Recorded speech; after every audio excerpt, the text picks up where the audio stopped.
Land grabbing का, उसमें हसीना Parker के सबसे प्रमुख इस प्रकार से ये सलीम पटेल थे।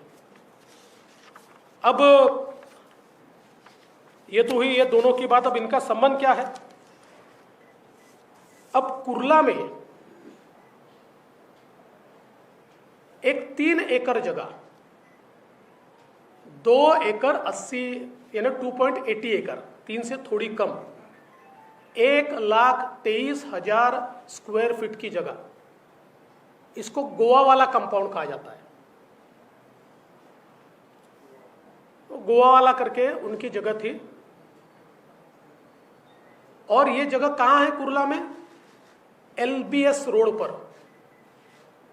जिनको एलबीएस रोड, आपको तो मेरे से ज्यादा जानकारी है कि वो कितना प्राइस्ड एरिया है। एलबीएस रोड पर ये जो जमीन है, इस जमीन की एक रजिस्ट्री सॉलिडस नाम की कंपनी के साथ हुई। और मैंने आपको सारे कागजात दिए हैं, मैंने आपको ये रजिस्ट्री की कॉपी भी दी है। अभी ये जो इसमें जो हुआ है वो अगर हम देखें तो किसके किसके बीच हुआ है? ये हुआ है मरियम भाई, विडो ऑफ गोवा वाला, मुनीरा प्लम्बर, ये दोनों की तरफ से पावर ऑफ अटर्नी होल्डर है Salim Patel. Irrevocable power of attorney holder है Salim Patel.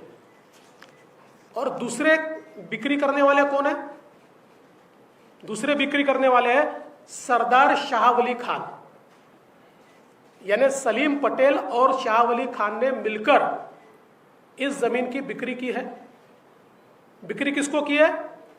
Solids investments private limited. ये Solidus investment private limited company है नवाब मलिक जी के परिवार की। इस पर जो आपको मैंने दिया हुआ है, इस पर लेने वाले की साइन है, वो है फराज मलिक इनकी। इस सॉलिडस में 2019 में स्वयं नवाब मलिक भी थे। उन्होंने कुछ समय के लिए वो थे, बाद में फिर मंत्री बनने का उन्होंने इस्तीफा दिया, और आज भी उनके परिवार के ही लोग उसमें हैं। फराज मलिक, इन्होंने ये जमीन खरीदी। अब इसमें सबसे बड़ी बात यह है कि ये जो जमीन इन्होंने खरीदी, उस समय वहां रेट क्या था, वो भी बहुत महत्वपूर्ण है। उस समय वहां पर फोनिक्स मार्केट कुर्ला, आप लोग जानते हैं, एलबीएस रोड पर ही आगे है।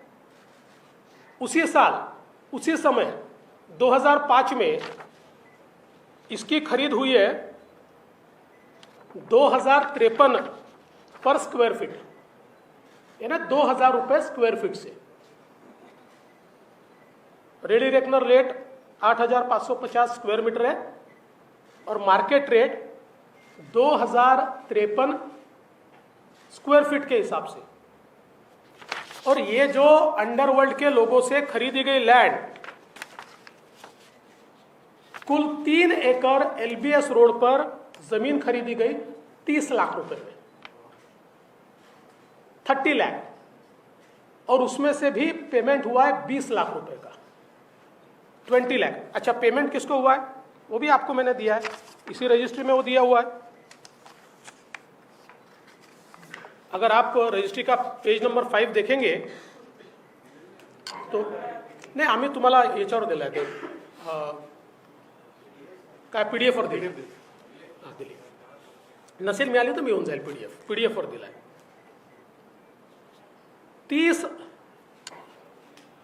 30 lakh now this indenture witness that in consideration of sum of 30 lakhs paid on the execution of these presents to the owner as per following particular. ₹15 lakh किसको मिले? पार्टी नंबर 1 और 2, लेकिन 1 और 2 को नहीं मिले। उनके power of attorney holder Salim Patel, इनके अकाउंट में ये 15 लाख रुपए गए, सलीम पटेल के अकाउंट में। उसका अकाउंट नंबर वगैरह सारा दिया हुआ है। और फिर a sum of 10 lakh paid on execution of this to, वो किसको मिले? वो मिले शाह वली खान, वो सरदार खान कहते हैं उनको, सरदार खान को मिले। और इसमें भी आगे अगर आप देखेंगे, पीछे में मैंने सारी चीजें लगाई है, उनके फोटो वोटो सभी है जो खरीद की है। इसमें रिसिप्ट भी लगी हुई है, और रिसिप्ट में आप देखेंगे तो मोहम्मद सलीम पटेल की पूरी 15 लाख की रिसिप्ट है, और सरदार शाह वली इनके 5 लाख की, और 5 लाख बाद में दिए जाएंगे लिखा हुआ है। ऐसे कुल मिलाकर 20 लाख रुपए में एलबीएस रोड पर 3 एकड़ की जमीन। अच्छा, इसमें भी वो तो एक अलग है, इतने कागजात मेरे पास, आप लोगों को कंफ्यूज नहीं करना चाहता हूं, इसलिए सारे कागजात नहीं दे रहा हूं। लेकिन अब इसकी रजिस्ट्री जब करनी थी तो एडजुडिकेशन किया, और एडजुडिकेशन करके उसमें फेक टेनेंट दिखाए। टेनेंट पावर ऑफ अटर्नी में अलग है, और जो रजिस्ट्री है उसमें अलग है, और एक्चुअल जब नक्शा डाला वो भी मेरे पास है। तो उस समय तो बड़ी जगह खाली है वहां पर, वो सारी चीजें। तो ये एडजुडिकेशन में इसकी कीमत कम दिखाने के लिए ये सारी चीजें की, और इसकी कीमत 3.5 करोड़ रुपया दिखाई एडजुडिकेशन में, ताकि स्टैंप ड्यूटी कम पैसे पर भरनी पड़े। मतलब 8,500 का ready reckoner rate square metre का, 2,000 पर स्क्वायर फीट का मार्केट रेट, और उसको खरीदा जा रहा है 25 रुपया स्क्वायर फीट से, और एक्चुअल पेमेंट हो रहा है 15 रुपया स्क्वायर फीट से। अब मेरा सवाल यह उठता है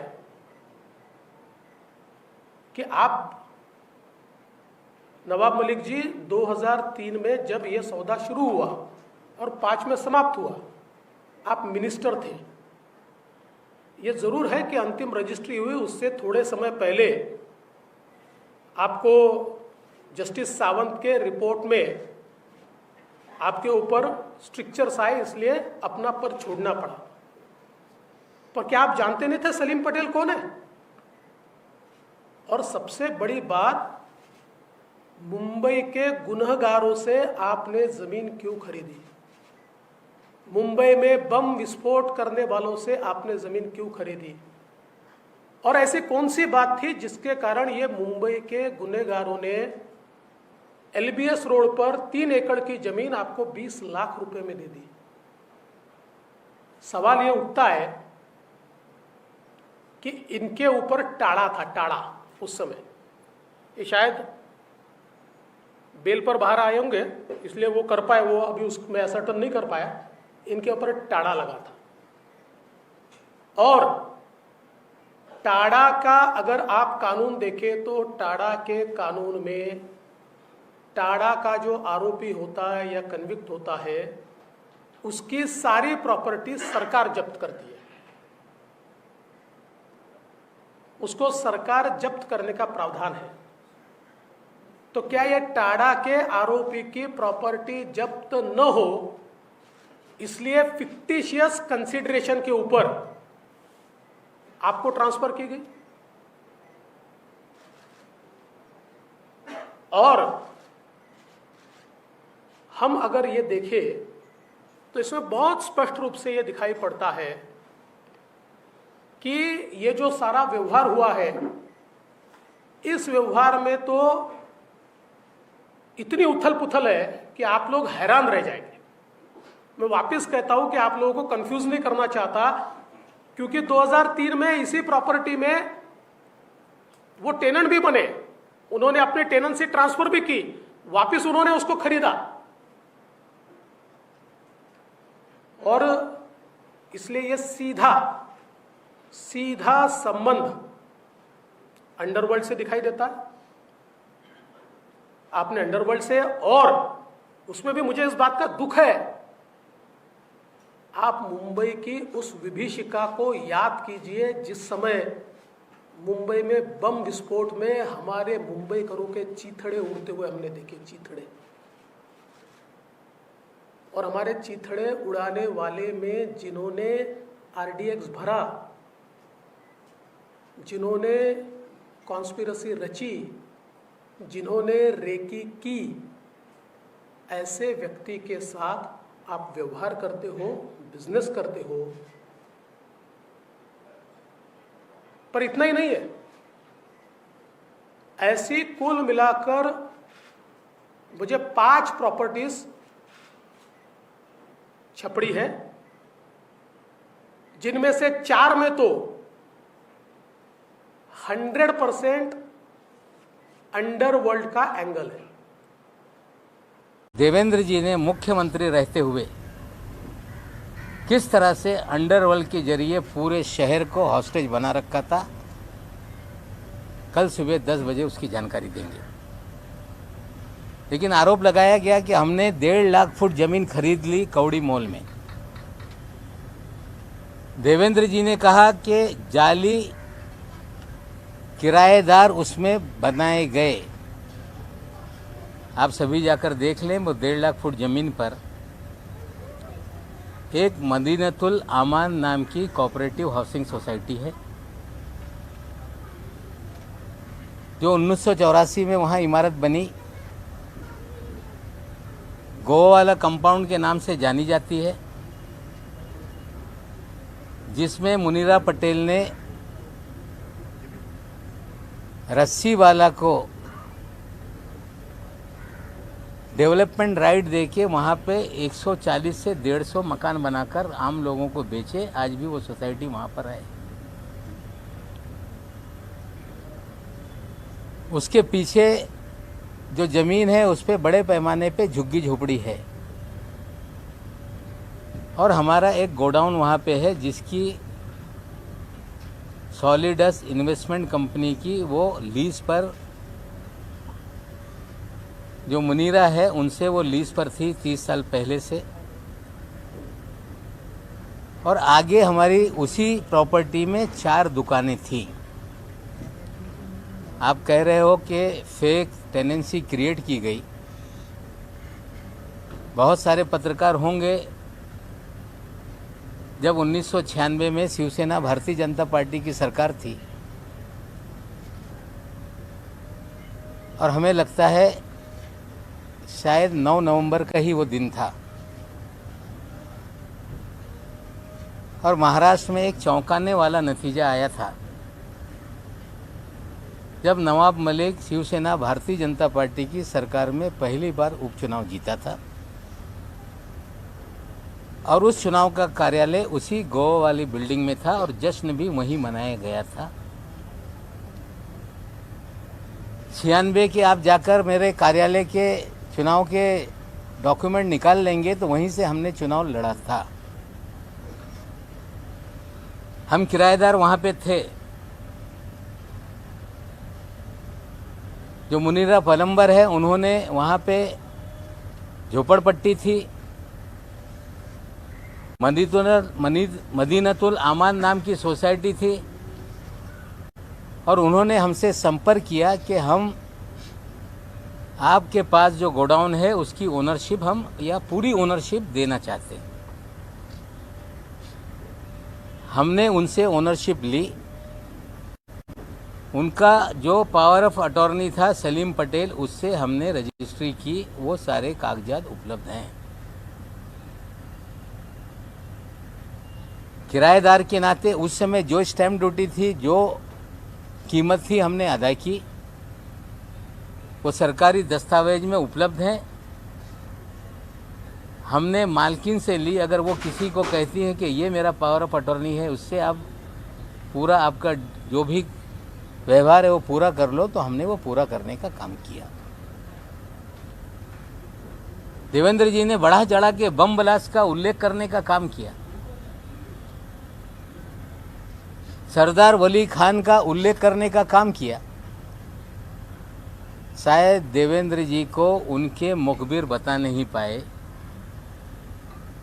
कि उसी गोवाला कंपाउंड में सरदार वली खान का आज भी घर है।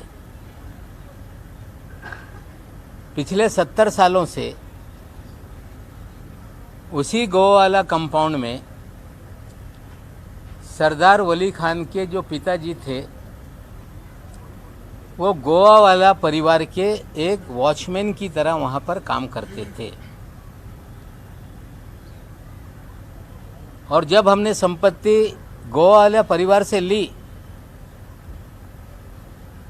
तो 300 मीटर पे सरदार वली खान ने अपना नाम चढ़ा लिया था।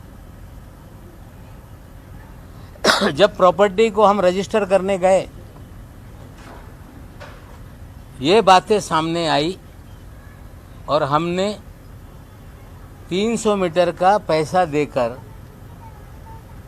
उन्होंने जो अपना राइट क्रिएट किया था वो उनसे सरेंडर करने का काम किया। आज भी वो हमारे घर के पीछे ही 2 प्रॉपर्टी पीछे वो सारी जगह है,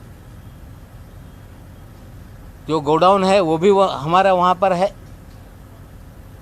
जो आगे इमारत है उसमें भी जो 4 दुकानें उस समय हमारी थी वो भी है, आज वहाँ पे किराए पे लगाई हुई है। जब प्रॉपर्टी ली तो आगे जो गोवा वाला बिल्डिंग है जिसमें 4 दुकानें, 8 दुकानें नीचे, 8 घर ऊपर, ये सारी संपत्ति उस समय हमारी हुई। उसमें बाद में एक बियर बार था। मुसलमान होने के नाते समाज का दबाव होने लगा कि आपके संपत्ति में बियर बार है।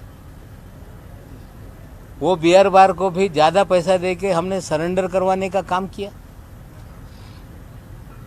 और किसी भी तरह से कोई अंडरवर्ल्ड के दबाव में या किसी बम ब्लास्ट के आरोपी से ये प्रॉपर्टी हमने खरीदी नहीं। ये पूरी तरह से हम किराएदार थे। जो जगह की मालकिन थी वो चाह रही थी कि आप ये मालकी हक ले लो और हमने उनसे लिया। जो खान फैमिली थी, पठान फैमिली, जो वहाँ के वॉचमैन थे, उन्होंने अपना 7/12 पे नाम चढ़वा लिया था। उसे सरेंडर करने के लिए उन्हें पैसा देने का काम किया।